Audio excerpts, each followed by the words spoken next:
अस्सलाम वालेकुम and welcome to my another vlog.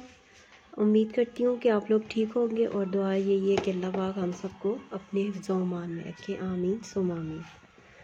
आज ये इलेक्शन को गुज़रे तकरीबन हो गए हैं 2 दिन और बिल्कुल भी नहीं समझ आ रही कि कौन जीता और कौन हारा।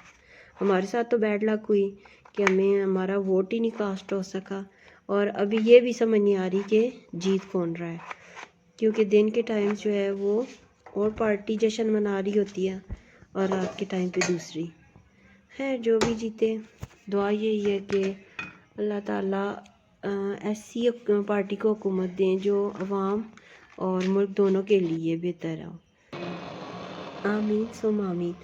अभी यहाँ मैं बनाने लगी हूँ फ्रेंच फ्राइज़। भाई का बहुत ज़्यादा दिल चाह रहा था कि फ्रेंच फ्राइज़ खाने को, तो फिर मैंने कहा कि मैं बना देती हूँ।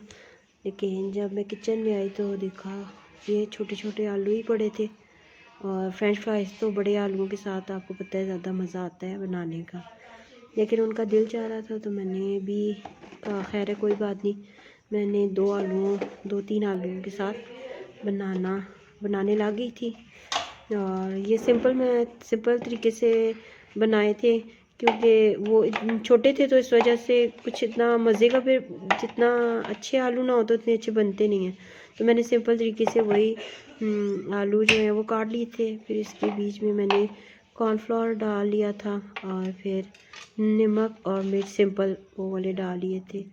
डाल के फिर मैंने इसे बनाने के लिए फ्राई कर लिया था।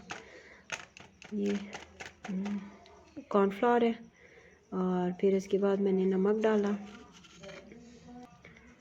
ये हस्बे ज़ायका नमक डाले। इसके बाद मैंने मिर्च डाली थी, ये मुझे थोड़ी सी तेज़ लग रही थी लेकिन ठीक थी, कोई इतना ज़्यादा नहीं था कि खाई ना जा सके। उसके बाद मैंने इन्हें फ्राई कर लिया था। ये ऑयल जो है वो मैंने पहले गरम कर लिया था, ये काफ़ी अच्छा गरम हो गया था। उसके बाद मैंने फ्राइज़ डाल दिए और इसे फ्राई करने लग गई थी। छोटे थे लेकिन मज़े के बने थे, सब ने खा के तारीफ़ की कि अच्छे बने हैं। और फिर सबको यही था कि कम क्यों बनाया है, क्योंकि छोटे छोटे आलू काटने में इतना मसला होता है कि वो फिर इसका क्वांटिटी की भी समझ नहीं आती कि ये अब ज़्यादा है कि कम है, और छोटे आलू होने की वजह से फिर इतना समझ ही नहीं आ रहा था। उसके बाद साथ साथ बर्तन भी धोने पड़ते हैं, क्योंकि पता नहीं क्या बात है कि जब मैं किचन में आती हूँ कोई भी काम करने लगती हूँ ना तो मेरा ज़्यादा गंद बिखेरा जाता है, हर तरफ गंद हो जाता है, तो फिर मुझे ज़रा सी डांट पड़ जाती है। इसलिए साथ साथ काम करना पड़ता है, सफाई वाला भी। ये सारा मैंने समेट लिया था और साथ साथ फ्राइज़ जो हैं वो हो रहे थे फ्राई।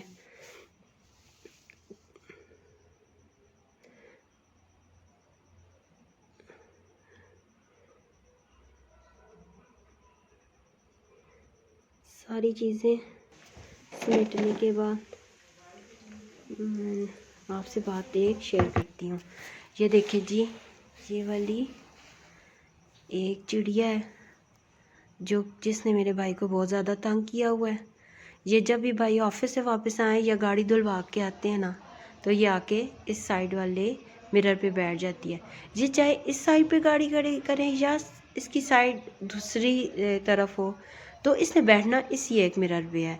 चाहे वो दूसरे इस साइड पे हम लोगों ने गाड़ी खड़ी करके देखी है कि शायद ऐसे हो जाए, लेकिन नहीं, ये इसी के ऊपर आके बैठ के इतना ही गंद मचाती है और इससे भाई बहुत ज़्यादा तंग होते हैं, क्योंकि भाई अब भी गाड़ी धुलवा के आते हैं और फिर इसने यही करना है और ये इतना ज़्यादा तंग करती है कि भाई पागल हो गए हैं इसके पीछे।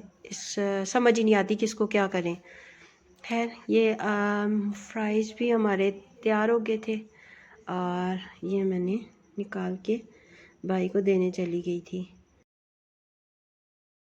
भाई को केचप वगैरह इतना पसंद नहीं है, इसलिए वो इसको ऐसे ही खाना ज़्यादा पसंद करते हैं, इसलिए केचप नहीं दिया। उम्मीद करती हूँ आज का व्लॉग भी आपको अच्छा लगा होगा। Please like share and subscribe my channel.